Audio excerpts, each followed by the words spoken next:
My girlfriend knows I am no contact with my abusive parents, but she secretly took my son to meet them multiple times behind my back and told him not to tell daddy. Posted by you/Hellshelf. I, 22M, didn't have an easy time growing up. My childhood was so messed up that I sort of just put it all in a mental box and left it at that. Needless to say, I left my parents as soon as I could, went no contact, and haven't seen them since. There are several reasons I went no contact, and my girlfriend, 23F, seemed understanding enough when I told her that I didn't even want to tell my parents about their grandson. I don't want my son around these people, I don't want my girlfriend around these people, and above all, I would never leave any child alone with these people. My girlfriend doesn't know exactly what my father did to me and my sister, but I also feel like she doesn't have to know in order to respect my wishes. Yesterday, my sister texted me a picture of our parents' dog, and in the background were my son's shoes. Our mother uploaded it on Facebook, where I have them blocked, but my sister recognized the shoes, though she was mainly concerned about them even having a kid over. My girlfriend and I both work, she only works part-time, but we always have someone to watch our child, either my sister or my girlfriend's family, so it's not like she had to bring him there for childcare. This was a deliberate decision that she should have made with me. I talked to my son about it, and it turns out he's been there several times, unsupervised, alone with my father. Apparently, nothing happened, but I was understandably angry and confronted my girlfriend as soon as she got home, which, of course, led to a huge fight. She left crying and went to her parents' house, and later, her mother came to pick up my son. I refused, which led to a fight with her mom too. My girlfriend texted me, asking to talk later today, and I know I can't keep my son from her, nor do I want to, but I don't want to go into our conversation unprepared. Any advice is welcome. I also feel betrayed and still very angry, and I'm honestly ready to break up over this. But my son is very upset and anxious because he heard our fight, and I'm just at a complete loss on how to handle this. Relevant comments. Commenter. On the one hand, if she doesn't know the whole story, I can appreciate why she would want to try to foster a relationship. But on the other hand, she betrayed you. And furthermore, why did she need a secret babysitter? It kind of seems like there's more to this if she was leaving him with them. Op's response. Even without the whole story, I always felt like she knew enough about my childhood. I can understand it too. Her mother also told me not to hold grudges, and my father apparently has issues with his liver, wonder where that's coming from. So I should just take the first step and forgive them, but this is my decision.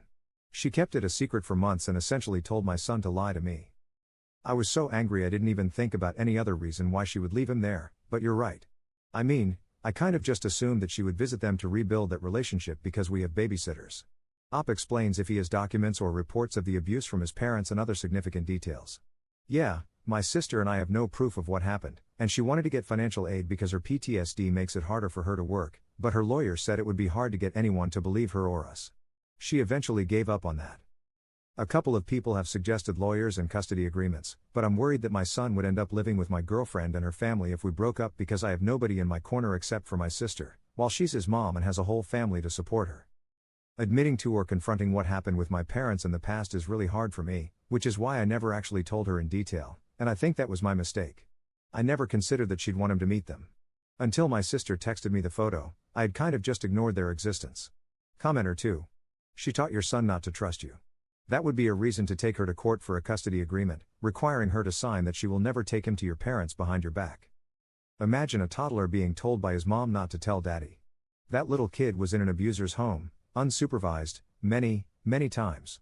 Imagine if grandpa had done something to him, but the child had learned to keep secrets. That's horrible and manipulative. Imagine if an accident had happened to that child. You wouldn't have had any idea. That betrayal is unforgivable. She drove a wedge between you and your kid. Nah, I would be done. Op's response. I panicked when he said it was something he wasn't supposed to say. She apparently told him it was a surprise, and that's why he had to say he was at her parents'. I wouldn't have been this upset if she had cheated on me, but she involved him, made him keep a secret, and put him at risk. The more I've been thinking about this, the more I feel like I just can't trust her anymore, especially if something did happen and he just doesn't realize it, or I haven't asked the right questions, or he doesn't have the vocabulary. Update 4 days later. First of all, thank you for all the comments and input. I didn't feel like I could even think when I made my initial post, so it was good to get different perspectives. This will be a long post, apologies in advance. I did write that my girlfriend and I would talk the same day I posted, but we didn't because I needed to sort myself out, and I think she did too. She's been avoiding me ever since and requested that we talk at her parents' place, but I didn't want that, so we didn't get to talk until yesterday while my son was at my sister's. Apparently, in September last year, my mother reached out to my girlfriend on Facebook, asking how my son and I were doing. My mother is a very intelligent woman but highly manipulative. She convinced my girlfriend to visit them because my father is ill. My girlfriend said she didn't tell me because she knew I'd say no, and she wanted to see what kind of people my parents were. She brought our son but didn't leave him alone at first. However, their visits became fairly regular, and she eventually became comfortable leaving him with my parents. He seemed fine, he even seemed to like it there, so she didn't feel like he was in danger. The first time she left my son fully alone was when she went Christmas shopping. I think, based on what I had told her about my childhood home, she expected a house of horrors, but according to her, the place was clean and fixed up, the dog was healthy, and my parents were nice. The thing is, she knew something had happened to my sister. I never told her what had happened to me, which I now see I probably should have. She doesn't see predators everywhere like I do, and since my son didn't report anything negative, she saw no issue in taking him and leaving him there. It's pretty clear that she doesn't know anything about abuse or what it can look like. I don't understand how she thought she'd be able to spot the signs with so little knowledge.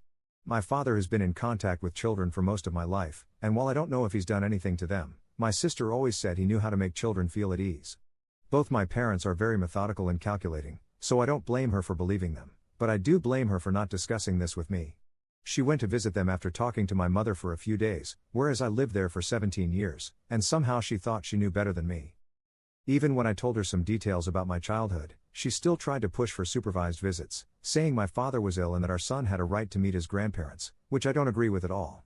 The thought of children being around these people makes me sick, but she seems reluctant to agree to officially limit their visitation rights. However, I'd need her agreement unless I won a court case. I also tried to explain why this felt like a betrayal, because this isn't just about putting my son in danger, it's also about her going behind my back for months. What else would she be capable of? Then she told my son to keep the visits a secret, which is exactly what abusers say too. She did apologize, saying she made an honest mistake and feels like I'm blowing this out of proportion, and that her parents think so too. Besides, our son is fine, and she said I shouldn't have raised my voice at her mother and should be more grateful for what her parents have done for me and us over the years, which I am. I owe them, sure, but that doesn't mean they can just overrule my parenting decisions or get so involved. I feel like neither she nor her parents trust me or take me seriously, and it's so frustrating when the mother of your son is pretty much actively working against you. I don't think she can even grasp how terrified I was when I talked to my son about their visits. Again, I know it's my fault for not telling her everything, but I never thought she would do something like this. My past never really affected me much anyway, I never felt like there was a reason for her to know all the details. Honestly, I don't know if anything is resolved. I know why she made the choices she made, but I don't feel like she understands why I was, and still am, upset. She left after bringing up her mother because I got angry, and I know I shouldn't have, but I revealed something so big and still don't feel taken seriously. I want us to work, and she agreed that it'd take a lot of effort to get back to where we were before all of this, which I'm not sure is even possible. Apparently, I deeply upset her and scared our son, which is true. I never wanted us to fight in front of him like that either, and I angered her family. I think, emotionally, all feelings for her vanished the moment I found out, so that's kind of where I'm at now. I wish we could make it work for his sake, but I don't want him to grow up with dysfunctional parents or with his parents fighting every day. So if this doesn't work out, I'll need to get a lawyer. I'm willing to put in the work needed for us to stay together, but I've been doing a lot of thinking. We were so young when we started dating and had our son, and I'm not sure I ever thought about us staying together forever. I only stayed because I was living with them, and then I stayed because I didn't want to be a crappy teen dad, abandoning my son and the girl I loved, because I really did love her. I think I'm also partially responsible for her getting pregnant in the first place, before he was even born. As for my son, I have talked to him a lot over the past few days. I had taught him about touch and what's okay and what isn't, so I just hope it's true that nothing happened. He has also, apparently, not seen anything inappropriate. Our fight got to him, though. He knows I was sad, and he knows his mom is too. I hope he and I talked it out enough and that my girlfriend gets to talk to him about this too.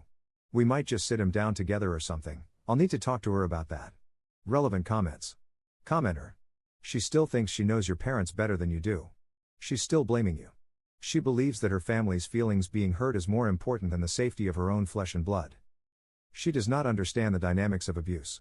She at least needs to look up what triangulation is. The only realistic option is to bring her to a trauma-informed couples counselor to see if she'll take a professional seriously. Then you can work on why she felt the need to groom your son for your parents to abuse. I don't see a future for the two of you otherwise. I'm so sorry for this situation. I hate how good abusers are at recruiting flunkies. Commenter 2. You need a custody lawyer like yesterday. It sounds like she never truly apologized. It was the I'm sorry, but ... which isn't a real apology.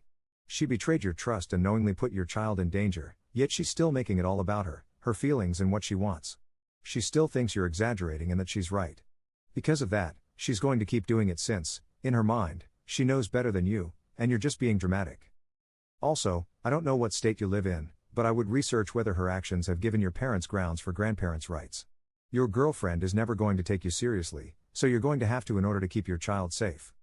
Adds an edit to his post. I feel the need to clarify a few things. I also see a bunch of people fighting in the comments, and I didn't word things as clearly as I should have in the post. I went no contact with my parents when I moved out for good. When my girlfriend was pregnant, we talked about my parents, and I told her I did not want to tell them they were going to be grandparents and that I did not want them to ever see our child. She agreed, and that was it. She and I had talked about my childhood prior to my first post. She knows enough about my living conditions to understand they were unsafe for any child. She knows my father is a violent alcoholic, and she knows about a lot of the crazy things my mother pulled over the years. She knows my sister has a PTSD diagnosis, and she knows my father touched her. That is everything she knew, and I honestly think that should have been enough. Her parents also know about most of this. Yes, I raised my voice at her and her mom when I found out she had been taking him there, and I definitely should not have done that. It's been really hard to stay calm when talking about my parents, especially with her refusing to listen to me. Our conversation on Thursday was very emotional as well, but I ultimately just shut down after I told her that my father had also abused me, and yet she still said, I don't see why we can't do supervised visits. I don't even have an argument because, logically, he can't do anything with someone watching, but it still feels like I'd be trafficking my son, even if he doesn't touch him at all, and I can't even explain why I feel that way. People in the comments say it's just an emotional response, which is true, and maybe it's illogical, but I truly don't see how getting to know his grandparents would be beneficial to him anyway. The reason I hadn't told her the details before is because I was fine being intimate. I managed at work. It's not like I want to off myself every day because my parents were crappy or something. It didn't need to be brought up, and having to talk about it is just painful. There's a lot of shame and just things my parents, I guess, brainwashed me to feel. It felt even more impossible after how dismissive she was. Things have calmed down between us now. Maybe it's sinking in for her, even though she still argues that nothing happened and that ultimately everything was fine. But it feels like that's just her inability to accept that she's made a mistake, repeatedly. She said she really thought they were okay because they seemed normal, clean house and all. Their dog is not a ball of matted hair like our old one, everything being the opposite of how I described it. I don't think she'd bring him there behind my back again, but I obviously can't say for certain. We have not talked about this anymore. Maybe we need that right now so our son doesn't realize how bad it is between us, though I'm worried he knows anyway. I think we will separate, though. I don't see us as future partners anymore. Her teaching him to lie to me, and her parents apparently telling her that isn't a big deal, really scares me. I'm scared they will paint me as abusive or something because I really don't have much going for me when it comes to custody. She's the one with a functional support system, with people helping her look after our child, and her parents have the money for a good lawyer and can risk a lengthy legal battle. All of this, however, are things I need to talk to a lawyer about as soon as I find one. I'm not feeling anything for her anymore, not even anger. I know we can't stay together. I don't want us to end up like my parents. I don't want my son exposed to that, so I'm going to have to discuss separating with a lawyer and then decide from there. I think the best I can hope for is that we'll separate without much fighting and that we can co-parent effectively, which is also why I don't want to stir up any more arguments. I'll definitely take legal steps to prevent my parents from seeing him, as well as take him to a doctor. Relevant comments. Commenter. What a great mother, serving her kid up to predators on a silver platter, because, they were nice to her. The hell was she thinking? Commenter 2. People think they can tell. They're so smart, so observant. That's why they haven't been assaulted, you see, they just have a sixth sense. 100% this is what the girlfriend thought. And when she got the whole story, she went deep into denial. Because it was bad enough that she left her son with an abuser, but putting him alone in a room with a rapist would make her a bad mother. She can't be a bad mother, so he must not be a rapist, and must be overreacting. This kind of person disgusts me, putting their pride over their children.